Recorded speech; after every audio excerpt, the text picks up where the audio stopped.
ঢেকীয়াখোৱা বৰনামঘৰত অসম চৰকাৰৰ কেবিনেট মন্ত্ৰী অশ্বিনী ৰায় চৌধুৰী উপস্থিত। উল্লেখযোগ্য যে মহাপুৰুষ মাধৱদেৱ স্থাপিত ঐতিহাসিক ঢেকীয়াখোৱা বৰনামঘৰত চলি থকা ভাদমহীয়া পাল নামত অসম চৰকাৰৰ ভূমি সংৰক্ষণ বিভাগৰ মন্ত্ৰী অশ্বিনী ৰায় চৌধুৰীয়ে সেৱা লয়। এক চৰকাৰী কাৰ্যসূচীলৈ উজনি অসমলৈ অহা মন্ত্ৰীগৰাকীয়ে নামঘৰলৈ শৰাই আগবঢ়াৰ লগতে ধূপ চাকি জ্বলাই গুৰু আসনত সেৱা জনাই ভকতৰ আশীৰ্বাদ গ্ৰহণ কৰে।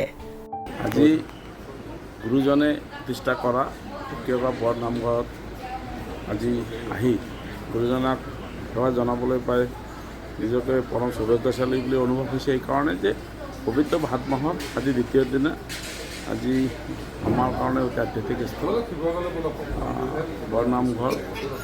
এই বৰনামঘৰ গুৰুজনাৰ প্ৰতিষ্ঠা কৰিছে, গতিকে ইয়াত উপস্থিত মই গুৰুজনাক সেৱা জনাই ৰাইজৰ কল্যাণ প্ৰাৰ্থনা কৰিছোঁ আৰু লগতে আমাৰ বানগ্ৰস্ত মানুহসমূহ যি অভাৱ অভিযোগৰ মাজত দিন কটাই তাৰ কাৰণে পৰিত্ৰাণ কৰাৰ কাৰণে গুৰুজনক মই সেৱা জনাই সকলোৰে মংগল কামনা কৰিছোঁ। উল্লেখযোগ্য যে ঢেকীয়াখোৱা বৰনামঘৰ পৰিচালনা সমিতিয়ে মন্ত্ৰীগৰাকীক সফুৰা, চেলেং, গামোচা, বৰনামঘৰৰ ইতিবৃত্ত আদিৰে আদৰণি জনায় আৰু দিহা নদীৰ উপযুক্ত সংৰক্ষণ, সৌন্দৰ্যবৰ্ধন আৰু নামঘৰৰ পাৰ্কসমূহ আটকধুনীয়াকৈ সজাই তুলিবলৈ অনুৰোধ জনায়। মন্ত্ৰীগৰাকীয়ে নামঘৰৰ চাৰিওদিশ পৰিদৰ্শন কৰাৰ লগতে যোৰহাট ভূমি সংৰক্ষণ বিভাগৰ পৰা চলি থকা বিভিন্ন কাম কাজৰ বুজ লয়। টিয়কৰ পৰা বিৰাজ বৰাৰ এক বিশেষ প্ৰতিবেদন, নিউজ নাও।